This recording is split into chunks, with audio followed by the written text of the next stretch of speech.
প্রদান করবেন sir S M শরীফ।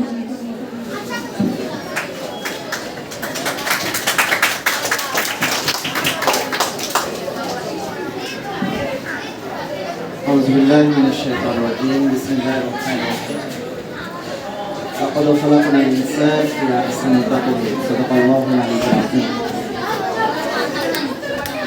পাওয়ারসেল model school কর্তৃক আয়োজিত আজকের এই ঈদে মিলাদুন নবী সাল্লাল্লাহু আলাইহি ওয়াসাল্লাম উদযাপন উপলক্ষে আলোচনা সভায় উপস্থিত আছেন পাওয়ারসেল মডেল স্কুলের সম্মানিত প্রিন্সিপাল স্যার, আজকে প্রোগ্রামের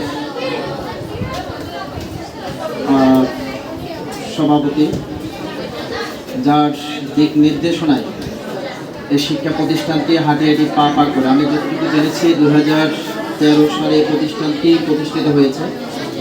আজকে আমরা 2024 সেশনের ঠিক সেপ্টেম্বর মাসে এসে দাঁড়িয়েছি। ঠিক বিগত এক দশক সময় ধরে যে প্রতিষ্ঠানটি পরিচালিত হতে আসছে, আমরা সম্মানিত প্রিন্সিপাল স্যার মোহাম্মদ জহুর করিম স্যার, উপস্থিত আছেন মঞ্চে অত্র স্কুলের সম্মানিত সহকারী শিক্ষিকা নাজমা আক্তার স্যার, অত্র প্রতিষ্ঠানের সম্মানিত সভাপতি এবং আজকের প্রোগ্রামের সম্মানিতা সঞ্চালিকা এবং আমার সামনে উপবিষ্ট আমাদের ছেলে সন্তান তুল্য প্রাণপ্রিয় ছাত্র ভাই বোনেরা, আসসালামু আলাইকুম ওয়া রাহমাতুল্লাহ। সালামের জবাবটাকে একটু জোরে দেওয়া যাবে? আসসালামু আলাইকুম ওয়া রাহমাতুল্লাহ। সবাইকে ধন্যবাদ। আমরা শুকরিয়া জ্ঞাপন করছি আল্লাহ সুবহানাহু ওয়া তাআলার দরবারে যে আল্লাহ সুবহানাহু ওয়া তাআলা আমাদেরকে পৃথিবীর এমন কোনো মানুষের জীবনী আলোচনা করার জন্য এখানে একত্রিত করেননি, পৃথিবীর এমন কোনো মানুষের আলোচনা শোনার জন্য আমাদেরকে এখানে একত্রিত করেননি। এমন একটি মানুষের জীবনী নিয়ে আমরা এখানে আলোচনা শোনার এবং করার জন্য এখানে একত্রিত হয়েছে। তিনি হচ্ছেন আল্লাহর পক্ষ থেকে প্রেরিত এই পৃথিবীর সর্বশ্রেষ্ঠ মানুষ, আমাদের সকলের প্রিয় নবী হযরত মুহাম্মদ সাল্লাল্লাহু আলাইহি ওয়াসাল্লাম। এই জন্য শুকরিয়া জ্ঞাপন করছি। হাজারো ব্যস্ততার মাঝেও আজকের এই প্রোগ্রামে অংশগ্রহণ করতে পেরেছি, এই জন্য শুকরিয়া। একই সাথে রাসূল করিম সাল্লাল্লাহু আলাইহি ওয়াসাল্লাম প্রতি দরুদ এবং সালাম পেশ করছি। বিশেষ করে যারা যুগে যুগে আল্লাহর এই দিনকে, ইসলামকে পৃথিবীর আনাচে কানাচে, পৃথিবীর এক প্রান্ত থেকে অন্য প্রান্তে, ঠিক তেমনি ভাবে বাংলাদেশের এই চট্টগ্রামে এই পাহাড়তলির এই জায়গায় আমরা যারা বসে আছি, আমাদের মনে যে আল্লাহ দিন এসেছে, ইসলাম এসেছে, যেটি জেনে মানার মধ্য দিয়ে আমরা শ্রেষ্ঠ মানুষ হওয়ার যে সুযোগ পেয়েছে, এই জন্য আমরা শুকরিয়া জ্ঞাপন করছি। আজকে আমাদের সামনে যে মহামানবের আলোচনার বিষয় বা যে মিলাদুন নবী উদযাপনের জন্য আমরা এখানে একত্রিত হয়েছি, আমি শুরুতেই বলেছি পৃথিবীর যত নদী এবং সমুদ্র আছে, যত পুকুর আছে, খাল বিল যা আছে, এই যে বর্ষা মৌসুমে যত প্রাণী পৃথিবীতে বর্তমানে আছে, সমস্ত প্রাণীগুলোকে যদি কালি করে দেওয়া হয়, আর এই পৃথিবীতে যত বনাঞ্চলে যত গাছ আছে, যত পাহাড়ে যত গাছ আছে, পৃথিবীর যেই প্রান্তে যত গাছ আছে, সমস্ত গাছগুলোকে যদি কলম বানিয়ে দেওয়া হয়, আর যদি আমাদের পৃথিবীর সমস্ত মানুষকে বসিয়ে দেওয়া হয় যে তোমরা মুহাম্মদ সাল্লাল্লাহু আলাইহি ওয়াসাল্লামের জীবনী, জন্মের শুরু থেকে মৃত্যু পর্যন্ত 63 বছর যে উনার জীবন, উনি হায়াত পেয়েছিলেন, তোমরা লিখতে শুরু করো। আসলে তোমরা কি শেষ করতে পারবা? এটিকে আসলে কি সম্ভব হবে শেষ করা? যদি এটি লেখি শেষ করা সম্ভব না হয়, তাহলে পৃথিবী যতদিন পর্যন্ত থাকবে ততদিন পর্যন্ত রাসূলের জীবনী নিয়ে আলোচনা হবে, কিন্তু আলোচনা কি শেষ করা যাবে? ঠিক তেমনি ভাবে আমরা কিন্তু আজকে আলোচনা শেষ করতে পারবো না, কিন্তু আমাদের সময় শেষ হয়ে যাবে। সময় হচ্ছে বরফের মতো। বরফ তোমরা দেখেছো? প্রত্যেকের বাসায় আছে। বরফটাকে যখন তুমি ফ্রিজ থেকে বের করে নির্দিষ্ট একটা জায়গায় রাখবা, সকালে বরফের সাইজ যেমন থাকবে, তুমি স্কুল থেকে ফিরে যাওয়ার পরে ওই বরফের সাইজ কি তেমন থাকবে না এটি গলিয়ে যাবে? ঠিক time and tide wait for none, সময় এবং স্রোত তার জন্য কখনো অপেক্ষা করে না। আমরা রাসূলের জীবনের আলোচনা শেষ করতে পারবো না, কিন্তু আমাদের নির্ধারিত সময় কি হয়ে যাবে? শেষ হয়ে যাবে।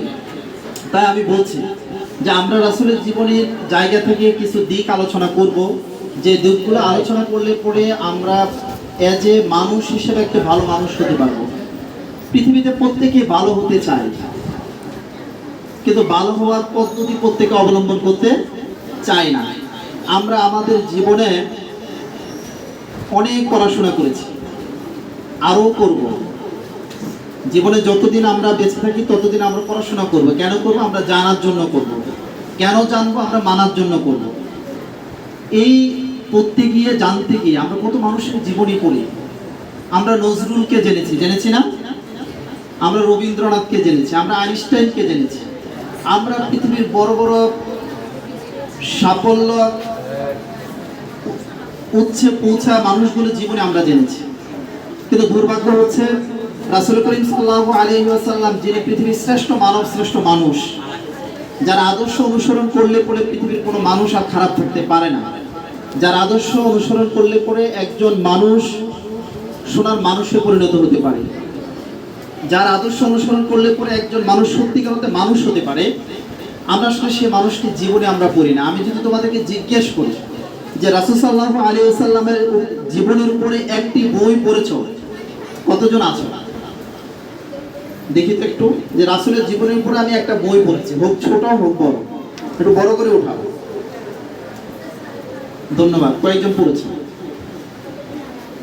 রাসূলের জীবনী তুমি যদি গুগলে চার্জ দাও, উইকিপিডিয়া থেকে শুরু করে সব জায়গায় রাসূলের জীবনী আছে, আমাদের পাঠ্যসূচিতে আছে।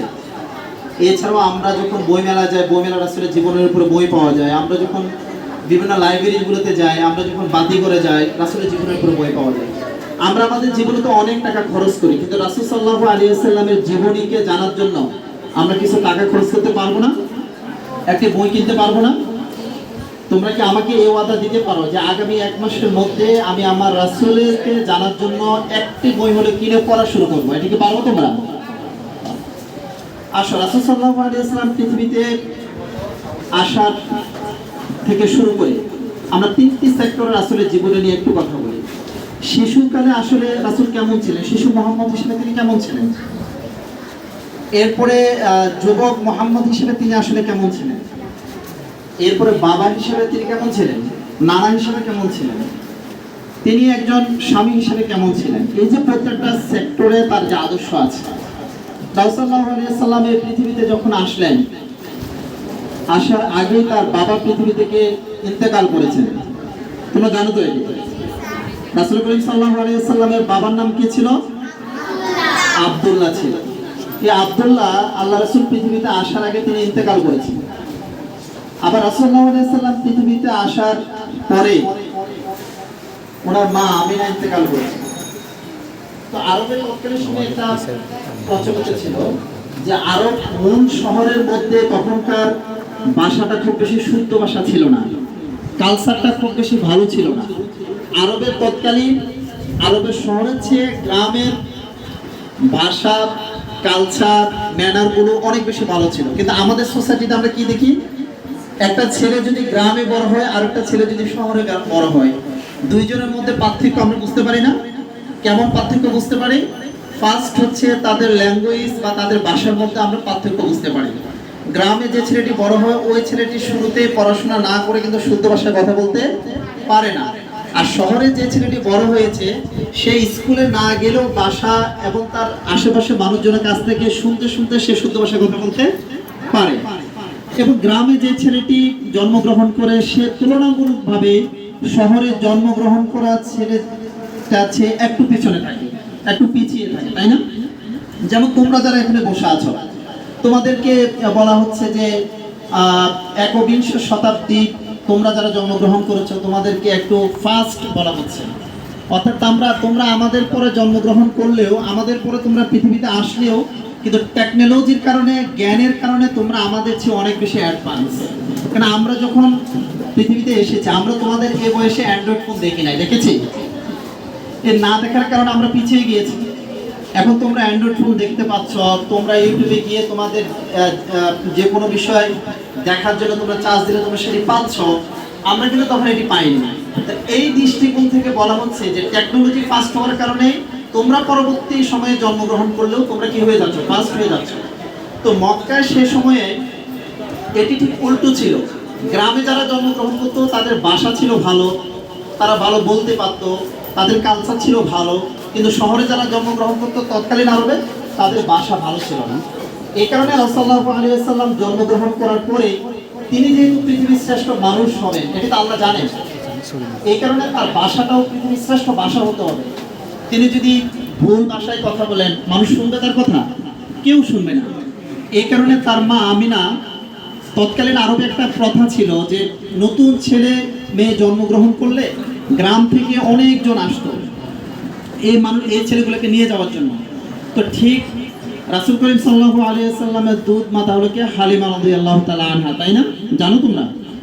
তো তিনি আসছেন, তিনি খুব বেশি ভালো ছিলেন না, এসে সম্ভ্রান্ত পরিবারগুলোতে গিয়েছেন, তিনি কোনো পরিবারে কোনো সন্তান পাননি।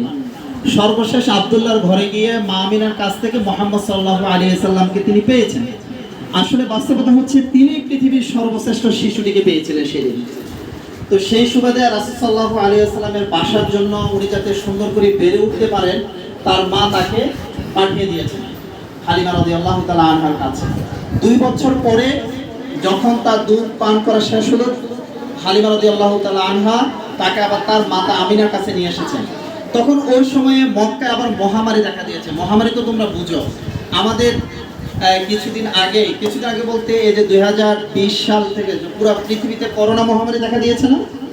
নাম শুনেছে। এই করোনার কথা বললে এখন আমাদের ভয় লাগে। কেন লাগে?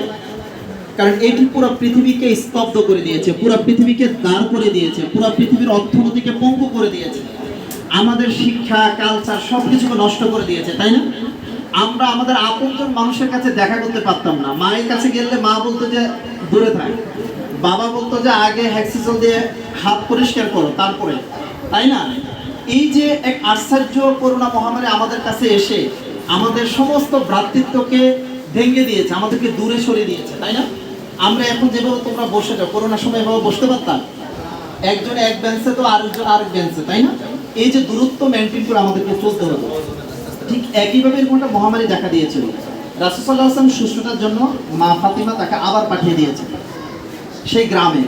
6 বছর পরে আবার তাকে নিয়ে আসা হয়েছে। এই 6 বছর পরে তিনি যখন তার মায়ের কাছে এসেছেন, তখন তার মাও পৃথিবী থেকে চলে গিয়েছে। এই যে এতিম একটা মানুষ, এতিম একটা ছেলে, দাদার কাছে লালিত পালিত হয়েছেন, দাদাও কিছুদিন পরে ইন্তেকাল করেছেন।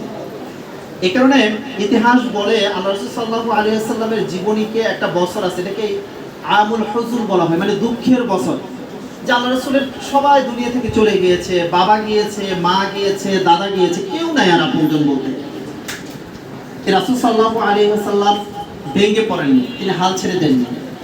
তিনি নিজেকে আস্তে আস্তে বড় করেছেন, তিনি নিজেকে মানুষ করেছেন, তিনি পুরো পৃথিবীর মানুষের জন্য আদর্শ হয়েছেন। আল্লাহ বলছেন লাকাদ খালাকনাল ইনসানা ফি আহসানি তাকওয়িম, লাকাদ কানা লাকুম ফি রাসূলিল্লাহি উসওয়াতুন হাসানাহ। তোমাদের জন্য সবচেয়ে উত্তম আদর্শ হচ্ছে রাসূল সাল্লাল্লাহু আলাইহি ওয়াসাল্লামের জীবনীর মধ্যে। তুমি নজরুলকে অনুসরণ করতে পারো, কিন্তু তুমি পৃথিবীর সেরা মানুষ হতে পারবে না। তুমি রবীন্দ্রনাথকে অনুসরণ করতে পারো, কিন্তু তুমি পৃথিবীর সেরা মানুষ হতে পারবে না। তুমি আইনস্টাইনের সকল থিওরিগুলোকে আয়ত্ত করতে পারো, তুমি পৃথিবীর ভালো মানুষ হওয়ার সমস্ত থিওরি তুমি আইনস্টাইনের কাছে পাবে না। কিন্তু একজন মানুষের কাছে তুমি সবকিছু পাবা, যে তুমি তোমার জীবনের জ্ঞান, তোমার জীবনের বিজ্ঞান, তোমার জীবনের চরিত্র, তোমার জীবনের কালচার, তোমার ভাষা, তোমার সংস্কৃতি, যে প্রত্যেকটা দিক দিয়ে তুমি একটা পৃথিবীর সারা মানুষ যদি হতে চাও, তাহলে তোমাকে একজনকে অনুসরণ করতে হবে। উনি হচ্ছেন মুহাম্মদ সাল্লাল্লাহু আলাইহি ওয়াসাল্লাম। তিনি শিশুদেরকে অনেক বেশি ভালোবাসতেন। কত ভালোবাসতেন? রাস্তা দিয়ে হেঁটে যাচ্ছেন, তো রাস্তা দিয়ে হেঁটে যাওয়ার সময় তিনি একটি শিশুকে, ওর নাম ছিল নুআইম, জিজ্ঞেস করলো, হে নুআইম, মা আমার নুআইম। ওই শিশুটা একটি ছোট্ট পাখি লালন পালন করতো। আমরা অনেকে দুষ্টামি করে বাসায় পাখি লালন পালন করি না? ওই শিশুকে পাখি লালন করতো। আল্লাহ রাসূল তাকে দেখে বললো যে নয় তুমি কেমন আছো? বলছে আমি ভালো আছি। বলছে তোমার পাখিটি কেমন আছে? ছেলেটি কান্না করে দিচ্ছে, বলছে ইয়া রাসূলুল্লাহ, আপনি আমার পাখির খবর রাখেন? বলছে হ্যাঁ, আমি দেখেছি তোমার হাতে একটা পাখি ছিল। তাহলে তিনি হচ্ছে সেই মানুষ, যে মানুষ শুধু মানুষের খবর রাখতেন না, তিনি ওই মানুষের পোষা পাখিগুলোর খবর রাখতেন। তিনি আমাদের জ্ঞান অর্জনের জন্য তিনি আদর্শ ছিলেন। আল্লাহ রাসূল সাল্লাল্লাহু আলাইহি ওয়াসাল্লামের উপরে সর্বপ্রথম যে ওহীটি নাযিল হচ্ছে সেটি হচ্ছে ইকরা, রিড, পড়ো। এই পৃথিবীতে সবকিছু পড়ার নিচে, নলেজ ইজ পাওয়ার, জ্ঞানের শক্তির নিচে সবকিছু, তাই না? জ্ঞান মানুষের কাছে যত বেশি, যে সভ্যতা, যে সমাজের, যে দেশের মানুষের কাছে জ্ঞান যত বেশি ছিল, সে সভ্যতা পৃথিবীকে তত বেশি এগিয়ে নিয়ে গিয়েছে। একটা সময় পুরো পৃথিবীতে মুসলিমদের নিয়ন্ত্রণে ছিল, মুসলিমদের কন্ট্রোলে ছিল, মুসলিমদের নেতৃত্বে পুরো পৃথিবী চলতো। কেন? মুসলিমদের জ্ঞানের পাওয়ার ছিল। যখন আমরা জ্ঞান অর্জন করা ছেড়ে দিয়েছি, তখন আমরা আর পৃথিবীকে নেতৃত্ব দিতে পারছি না। পৃথিবীকে নেতৃত্ব দিচ্ছে কারা? এখন যারা জ্ঞান অর্জন করছে, যাদের কাছে সবকিছু আছে, টেকনোলজি যাদের হাতে, জ্ঞান যাদের হাতে, তারা নেতৃত্ব দিচ্ছে। এই কারণে আল্লাহ রাসূল সাল্লাল্লাহু আলাইহি ওয়াসাল্লাম পৃথিবীতে এসে সর্বপ্রথম যে জিনিসটি আল্লাহ তাকে দিয়েছে সেটা হচ্ছে ইকরা, তুমি পড়ো। তো তুমি আমি আমরা যত বেশি পড়বো আমরা তত বেশি জানবো। ইকরা বিসমি রাব্বিকাল্লাযী খলাক। পড়া শুরু করতে হবে কার নামে? সৃষ্টিকর্তার নামে, আল্লাহর নামে। আল্লাহ বলছেন যে পড়ো তোমার প্রভুর নামে, যিনি তোমাকে সৃষ্টি করেছেন। খলাকাল ইনসানা মিন আলাক, আল্লামাল ইনসানা মা লাম ইয়ালাম। আল্লাহ আমাদেরকে কি শিখিয়েছেন? আমরা যা জানতাম না তিনি আমাদেরকে তা শিখিয়েছেন। এরপর আল্লাহ রাসূল একটা চমৎকার উদাহরণ দিয়েছেন যে যারা জানে আর যারা জানে না তারা কি কখনো সমান হতে পারে? তোমরা বলো, সমান হতে পারে? এটা আল্লাহ আমাদেরকে জানিয়ে দিয়েছেন কার মাধ্যমে? রাসূলের মাধ্যমে। কুল হাল ইয়াস্তাউবিল্লাযীনা ইয়ালামুন ওয়াল্লাযীনা লা ইয়ালামুন। বলছে যারা জানে আর যারা জানে না তারা কখনো সমান হতে পারে না। তুমি একটু দেখো তো তোমার পরিবারে তোমার বাবা মা, তোমরা দুই ভাই, এই দুই ভাইয়ের মধ্যে যে একটু ভালো পড়াশোনা করে, যে একটু ভালো জানে, তাকে কি একটু বেশি আদর করে না? আর যে পড়াশোনা করে না, শুধু দুষ্টামি করে, কিছুই পারে না, পরীক্ষার স্কুলে রেজাল্ট দিলে রেজাল্ট খারাপ, তাকে কি পিতামাতা খুব বেশি আদর করে? আদর করা শ্রেণী হিসাবে যতটুকু করার, কিন্তু সে পড়াশোনা খারাপ হওয়ার কারণে তাকে আর অতটুকু আদর করে না। এই জিনিসটা আল্লাহ সুবহানাহু ওয়া তাআলা কোরআনে বলেছেন যে যিনি জানে আর যে জানে না তারা কখনো সমান হতে পারে না। তাহলে যে বেশি জানে সে মায়ের কাছ থেকে একটু আদর বেশি পায়, আর যে বেশি জানে না সে মা বাবা, আত্মীয় স্বজন, নানা নানি, দাদা দাদি সবার কাছ থেকে একটু আদর কম পায়, সমান না। এরপর আরো চমৎকার একটা উদাহরণ দিয়েছেন যে কুল হাল ইয়াস্তাউবিল আ'মা ওয়াল বাসীর আম হাল তাস্তাউযু যুলুমাতু ওয়ান নূর। বলছে আলো আর অন্ধকার কখনো কি সমান হতে পারে? বলো, এটা কখনো সমান হবে? হবে না। তার মানে হচ্ছে যারা জানে তারা হচ্ছে সূর্যের মতো আলো, তারা আলো ছড়িয়ে পুরো পৃথিবীকে আলোকিত করে। আর যারা জানে না তারা হচ্ছে সূর্য যখন অস্তমিত হয়ে যায়, অন্ধকারাচ্ছন্ন নেমে আসে, আমরা যখন কোনো লাইটের সাহায্য ছাড়া আমাদের কাছের মানুষটিকেও দেখতে পাই না, যারা জানে না তারা হচ্ছে পৃথিবীর জন্য এরকম অন্ধকারাচ্ছন্ন। এখন তোমরা আমাকে বলো, তোমরা কি তোমাদের জীবনটাকে এরকম অন্ধকারাচ্ছন্ন জীবন করবা, না জ্ঞান অর্জন করে আলোকিত মানুষ হয়ে সমাজটাকে আলোকিত করবা? কি করবা? পারা যাবে? এই একটা আদর্শ রাসূলের দিক থেকে আমাদেরকে জানতে হবে।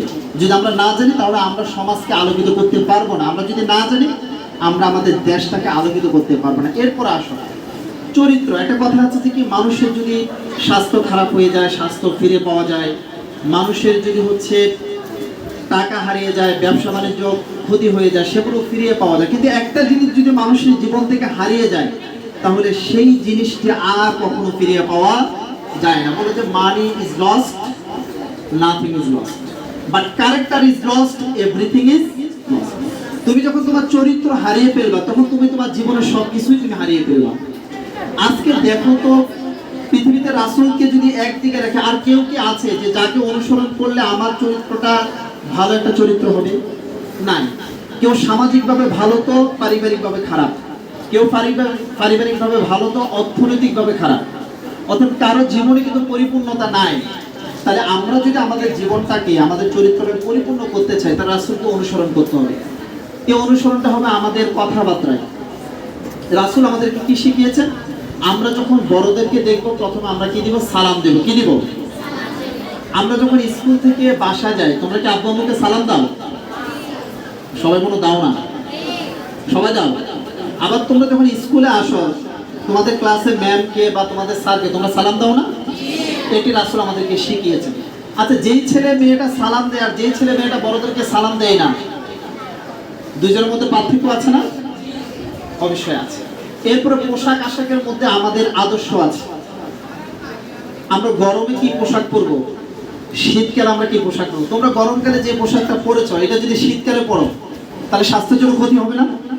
আবার শীতকালে মোটা যে কাপড়টি তোমরা পরো এটা যদি তুমি এখন করো তাহলে এটা তোমার স্বাস্থ্যের জন্য ক্ষতি হবে না? তো রাসূল আমাদেরকে পোশাকের দিক দিয়ে আমাদেরকে শিখিয়েছেন যে আমরা আসলে কোন ধরনের পোশাক পরবো। পোশাকের ক্ষেত্রে সর্বপ্রথম যে জিনিসটি করতে হবে সেটা হচ্ছে আমাদের সতর যে পরিমাণ ঢাকা ফরজ করে দিয়েছেন আমাদের আল্লাহ, সে পরিমাণ পোশাক পরতে হবে যাতে আমাদের সতর ঢাকে।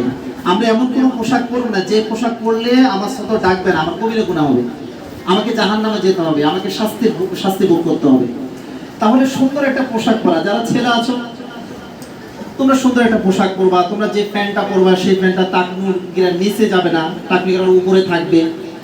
আমাদের মেয়েরা যারা আছে তোমরা হিজাব পরবে, তোমাদের মেকআপ করতে আমি বলছি না, কিন্তু হিজাব তোমাদেরকে পরতে হবে। যারা ক্লাস 7, 8 এতটুকু উঠেছো, তাহলে তোমরা তোমাদেরকে মা আয়েশা, মা খাদিজা, মা ফাতিমার মতো আল্লাহ তোমাদেরকে কবুল করে নেবেন, তোমাদেরকে জান্নাতের ব্যবস্থা আল্লাহ করে দেবেন। আর তোমরা যদি এগুলো কোনো কিছু তোমাকে না করো, তোমরা যদি তোমাদের মতো করে চলাফেরা করো, তোমরা যদি শরীয়তের বিধান না মানো, তোমরা যদি রাসূল যে আদর্শ আমাদেরকে দেখিয়েছেন সেই আদর্শ তোমরা না শোনো, তাহলে তোমাকে আমাকে কিয়ামতের ময়দানে জাহান্নামে নিক্ষেপ করা হবে।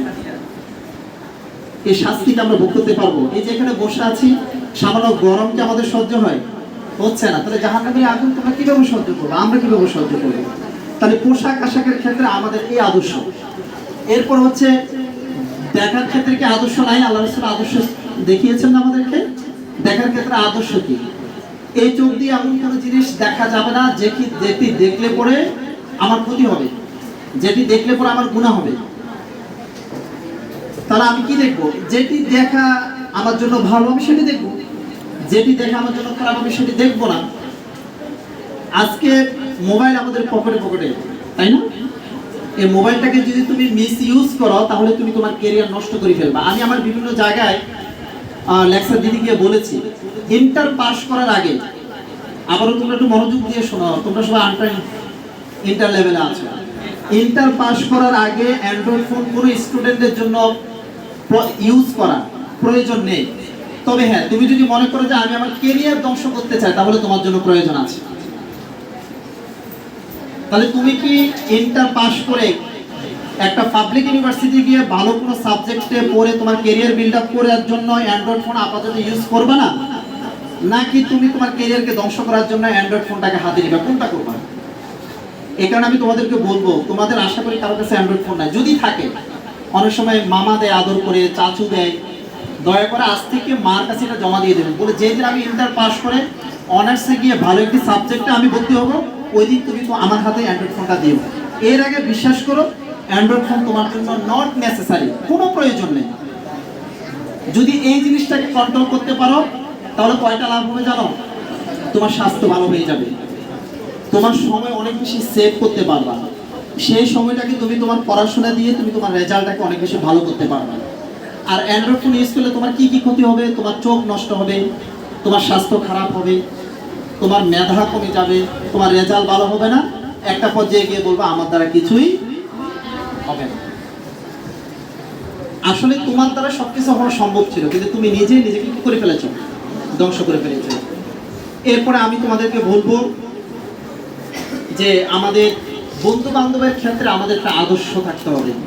আল্লাহ রাসূল সাল্লাল্লাহু আলাইহি ওয়াসাল্লাম যে বন্ধু ছিল, তারা পৃথিবীর সেরা মানুষ ছিলেন। তুমি যদি তোমার বন্ধু নির্বাচন করতে না পারো, তাহলে তুমি তোমার জীবনটাকে ধ্বংস করে ফেলবা। আমি ছেলেদের বিষয়ে বলছি, একইভাবে মেয়েদের বিষয়ে বলছি। তুমি যার সাথে সবচেয়ে বেশি তোমার ক্লোজ হবে, হয় না?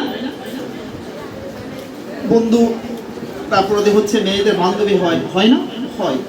তুমি যদি তোমার এমন একটা বন্ধুকে যদি ছেলেরা নির্বাচন করে, মেয়েরা এমন একটা বান্ধবীকে নির্বাচন করে যে সে মেধাবী না, সে পড়াশোনা করে না, সে মিথ্যা কথা বলে, সে পিতামাতার কথা শুনে না, এরকম কারণ যদি বন্ধুতে তুমি পরিণত হয়ে যাও, তাহলে তোমার জীবন শেষ।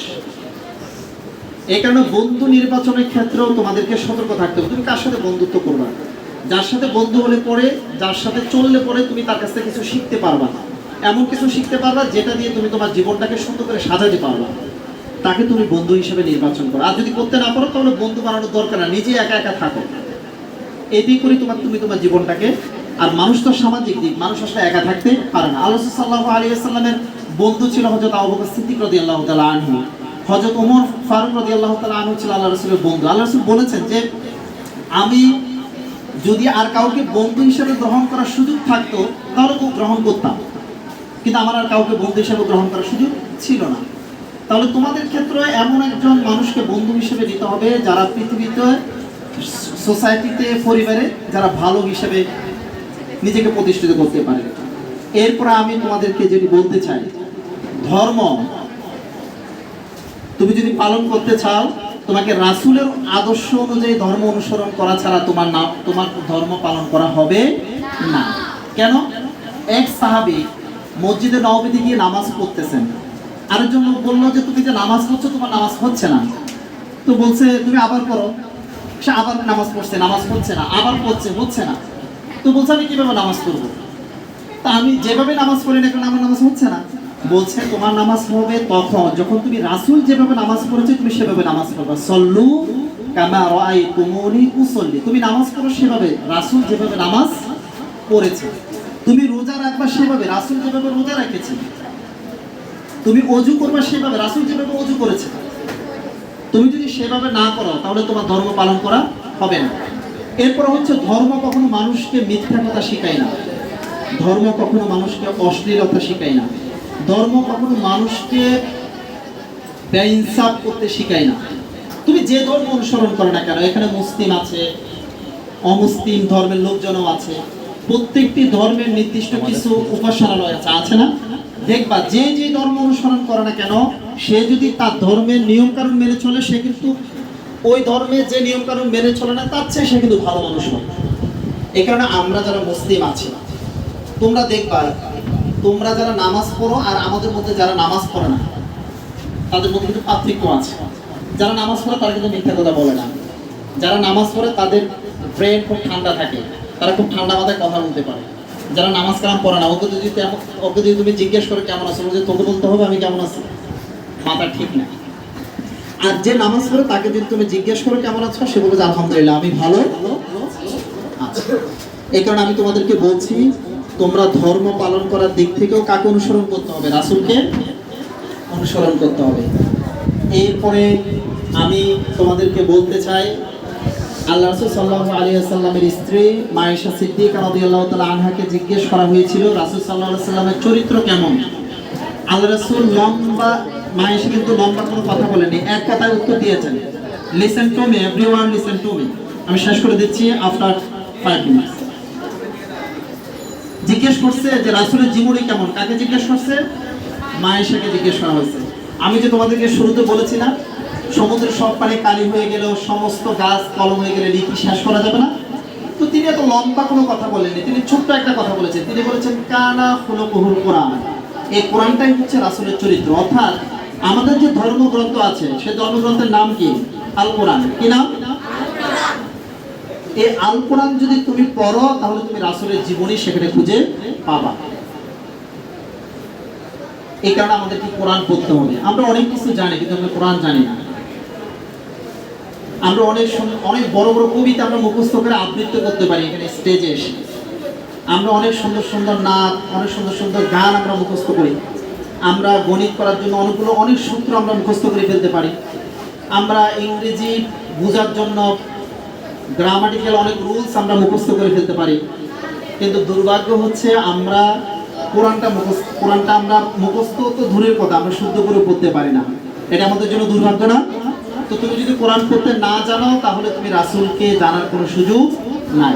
তাহলে আমি তোমাদেরকে রিকোয়েস্ট করব, তুমি তোমার জীবনে সব করবা, সব কিছু হবা, তুমি ডাক্তার হবা, ইঞ্জিনিয়ার হবা, তুমি লেখক হবা, কবি হবা, সাহিত্যিক হবা, সব কিছু হবা। এট দ্য সেম টাইম তুমি ইসলামকেও তুমি জানবা, তুমি একজন ভালো ইসলাম জানা মানুষ তুমি হবা। আমরা যে মানুষ হওয়া যে তুমি কোরআনও পড়তে পারো, তুমি বাংলাও পড়তে পারো, তুমি ইংলিশও পড়তে পারো, তাহলে তো তুমি সেরা মানুষ। তুমি ইংলিশ পড়তে পারো আর বাংলা বলতে পারো কিন্তু তুমি আরবি পড়তে পারো না। আবার তুমি আরবি পারো কিন্তু বাংলা পড়তে পারো না। আচ্ছা না এরকম অনেকে? আমি তোমাদেরকে বলবো যে এখন থেকে তোমরা 3টা ল্যাঙ্গুয়েজ আয়ত্ত করার জন্য স্ট্রাগল করবা, তাহলে পৃথিবীতে কেউ তোমাদেরকে থামাইতে পারবে না। নাম্বার 1 হচ্ছে ইন্টারন্যাশনাল ল্যাঙ্গুয়েজ হিসেবে ইংলিশ, নাম্বার 2 হচ্ছে ভাষা হিসেবে বাংলা, নাম্বার 3 হচ্ছে কোরআনের ভাষা হিসেবে আরবি ভাষা। এই 3টা ভাষা যদি তুমি পড়তে পারো, বলতে পারো, তাহলে পৃথিবীতে কেউ তোমাকে আর থামাতে পারবে না।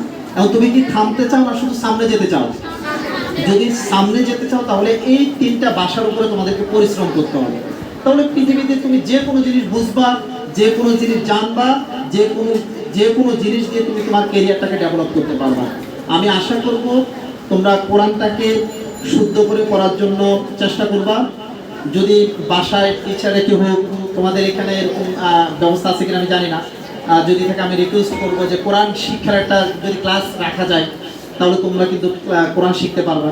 আর এটি হচ্ছে পৃথিবীর সেরা কিতাব। পৃথিবীতে যত জ্ঞান আছে, যত বিজ্ঞান আছে, সব কিছু কোরআন থেকে নেয়া। কোরআন হচ্ছে বিজ্ঞানের কিতাব, কোরআন হচ্ছে সাহিত্যের কিতাব, কোরআন হচ্ছে কবিতার কিতাব। কিন্তু বাস্তবে কথা হচ্ছে কোরআন কবিতারও কিতাব না, কোরআন সাহিত্যেরও কিতাব না, কোরআন বিজ্ঞানেরও কিতাব না, কিন্তু সব কিছু কোরআনের মধ্যে আছে। এই যে এয়ার কন্ডিশন ওই থেকে আবিষ্কার করা হয়েছে, কোরআন থেকে আবিষ্কার করছে। হযরত ইব্রাহিম আলাইহিস সালামকে যখন নমরুদের অগ্নিকুণ্ডে ফেলে দিয়েছে, আল্লাহ বলছে কুলনা ইয়া না রুকুনি বারদাও ওয়া সালামান আলা ইব্রাহিম। আগুনকে বলছে আগুন তোমার ধর্ম তো হচ্ছে পুরি ফেলা, কিন্তু ইব্রাহিমকে যেহেতু নমরুদ তোমার মধ্যে ফেলেছে, তোমাকে আমি নির্দেশ দিচ্ছি তুমি ইব্রাহিমকে পুরবা না, বরং তুমি এমন অবস্থা ধারণ করবা যে যাতে ইব্রাহিম আলাইহিস সালামের কষ্ট না হয়, আরামদায়ক হয়। পরবর্তীতে বিজ্ঞানীরা গবেষণা করলেন কোরআনের এই আয়াতের উপরে যে কিভাবে একটা মানুষ অগ্নিকুণ্ডে পড়ার পরও তার শরীরের একটা লোম পুড়ে যায়নি, তিনি কোনো কষ্ট পাননি। বিজ্ঞানীরা এই কোরআনের এই আয়াতের উপর রিসার্চ করে আজকে যে এয়ার কন্ডিশন, ঠান্ডাও না গরম না, এটি আবিষ্কার করেছেন। কুলনা ইয়া নারু কুনি বারদাও ওয়া সালামান আলা ইব্রাহিম। আসো আমরা কোরআনকে জানার মধ্য দিয়ে রাসূলের জীবনীকে জানি, আর রাসূলের জীবনী জানার মধ্য দিয়ে আমরা আমাদেরকে একজন শ্রেষ্ঠ মানুষ হিসেবে, শ্রেষ্ঠ সন্তান হিসেবে নিজেদেরকে তৈরি করি। আল্লাহ সুবহানাহু ওয়া তাআলা তোমরা যারা আমার কথাগুলো শুনেছো, আমি যে কথাগুলো বলেছি এবং অন্যান্য মেহমান বৃন্দ যে কথাগুলো বলেছেন, আমাদের প্রত্যেককে রাসূল সাল্লাল্লাহু আলাইহি ওয়াসাল্লামের এই সুন্দর আদর্শকে ধারণ করে পৃথিবীর একজন আদর্শ মানুষ হওয়ার আল্লাহ আমাদেরকে তৌফিক দান করুন। তোমরা যারা এখানে বসে আছো, তোমরা যাতে তোমাদের পিতামাতার সবচেয়ে আদর্শ সন্তান হতে পারো, তোমরা যারা এই সমাজের জন্য একটা ভালো সন্তান হতে পারো, তোমাদের হাত দিয়ে যাতে আমাদের এই দেশ, আজকে তো এখন তো স্টুডেন্টের হাতে বাংলাদেশ, এই বাংলাদেশটা যাতে স্টুডেন্টের হাতে সবসময় নিরাপদ থাকে, তোমরা যাতে সবসময় এই দেশের জন্য কাজ করতে পারো, এতটুকু আশাবাদ ব্যক্ত করি। এবং পাওয়ারসেল মডেল স্কুলকে আমাকে ইনভাইট করার জন্য আজকের এই প্রোগ্রামে আমি তাদেরকে কৃতজ্ঞতা জ্ঞাপন করছি। এই প্রতিষ্ঠানের উত্তরোত্তর সমৃদ্ধি কামনা করছি। ভবিষ্যতে যদি তোমাদের সাথে আমার দেখা হওয়ার আবারও কোনো সুযোগ আমি পাই, অবশ্যই আমি চান্স গ্রহণ করে এখানে আসবো, এই ক্যাম্পাসে আসবো। তোমাদের প্রতি আমার ভালোবাসা, সম্মান, শ্রদ্ধা সব কিছু রেখেই তোমাদের দীর্ঘ সুস্বাস্থ্য কামনা করে আমি আমার কথা শেষ করছি। আসসালামু আলাইকুম ওয়া রাহমাতুল্লাহ। ধন্যবাদ স্যার এস.এম. শরীফ স্যারকে, শ্যামল গ্রুপ অফ কোম্পানি হজ ও উমরা ডিপার্টমেন্টের মোয়াল্লিম।